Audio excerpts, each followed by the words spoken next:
여러분, 세계화가 계속 진행되면 전 세계가 다 똑같아질까요? 음식도 비슷해지고, 문화도 비슷해지고, 도시 모습도 다 비슷해질 것 같은 느낌이 들 수도 있는데요. 그런데 실제로는요, 오히려 반대입니다. 세계화가 진행될수록 각 지역은 더 자기만의 색깔을 강조하게 됩니다. 오늘은 이 현상을 설명하는 개념, 글로컬라이제이션에 대해 알아보겠습니다. 우선 글로컬라이제이션은 글로벌과 로컬을 합친 말입니다. 즉, 세계화와 지역화가 동시에 진행되는 현상을 의미합니다. 여기서 중요한 포인트는 이 두 가지가 따로 움직이는 게 아니라 같이 움직인다는 것입니다. 기업은 전 세계로 진출하면서도 각 지역의 문화, 생활 방식, 종교, 기호를 고려해서 전략을 바꾸게 됩니다. 그리고 이런 방식은 기업뿐만 아니라 개인, 정부, 지역사회에도 모두 적용될 수 있는 개념입니다. 한마디로 정리하면 세계로 나아가지만 그 지역에 맞춘다. 이게 바로 글로컬라이제이션입니다. 여기서 중요한 포인트 하나 짚고 갈게요. 많은 사람들이 세계화가 진행되면 지역의 개성이 사라진다고 생각합니다. 그런데 실제로는요, 그렇지 않습니다. 세계화가 진행될수록 지역은 더 차별화됩니다. 왜냐하면 다 똑같아지면 경쟁력이 없기 때문이에요. 그래서 각 지역은 자기만의 음식, 자기만의 문화, 자기만의 브랜드를 더 강조하게 됩니다. 이 과정에서 지역과 세계는 서로 영향을 주고받으면서 계속 변화하게 됩니다.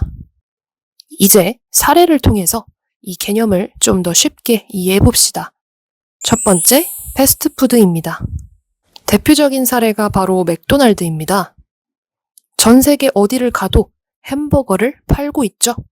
근데 자세히 보면 나라별로 메뉴가 다릅니다.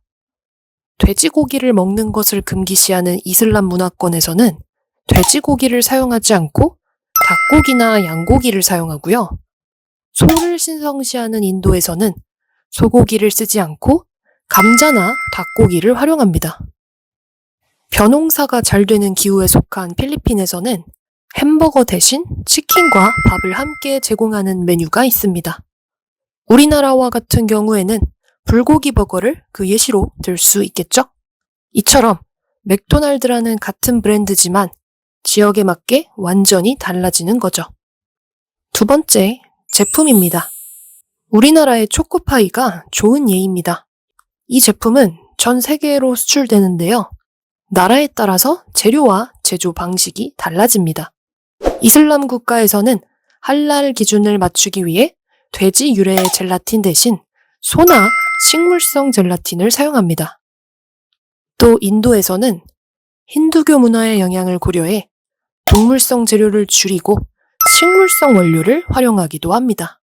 그리고 베트남처럼 기온이 높고 습한 지역에서는 초콜릿이 쉽게 녹지 않도록 당분이나 지방의 비율을 조절해서 제품이 더 단단하게 유지되도록 합니다. 즉, 같은 초코파이지만 각 지역의 문화와 기호에 맞게 조금씩 다르게 만들어지는 것입니다. 세 번째, 산업. 자동차 기업들은 각 지역의 환경과 생활 방식에 맞게 차량의 크기나 성능을 다르게 설계합니다. 예를 들어서 미국에서는 넓은 도로와 장거리 이동에 맞춰 대형 SUV가 많이 판매되는 반면 유럽에서는 좁은 도로 환경에 맞게 소형차가 주로 판매됩니다. 이처럼 같은 기업이라도 지역에 맞게 제품을 다르게 만드는 것이 글로컬라이제이션의 또 다른 사례입니다. 네 번째, 공간과 브랜드입니다. 또 하나 흥미로운 사례는 스타벅스입니다. 스타벅스는 전 세계 어디에나 비슷한 메뉴와 브랜드 이미지를 유지하고 있는데요. 각 지역에서는 그 지역의 특성을 반영한 매장을 만들기도 합니다. 우리나라의 경우에는 한옥 형태를 활용한 매장이 대표적인 사례입니다. 기와 지붕, 목재 구조, 마루와 같은 전통적인 건축 요소를 적용해서 한국적인 분위기를 살리면서도 내부에서는 커피를 마시는 현대적인 공간으로 활용되고 있습니다.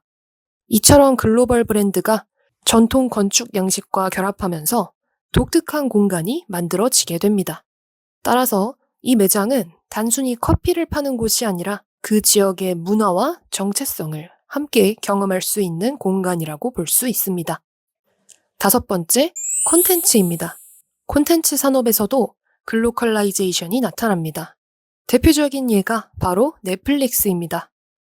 넷플릭스는 전 세계에서 서비스를 제공하는 글로벌 플랫폼이지만 각 지역의 문화와 정서를 반영한 콘텐츠를 제작하고 있습니다. 예를 들어서 우리나라에서는 한국 사회의 특징과 정서를 담은 시리즈들이 제작되어서 전 세계로 확산되고 있습니다.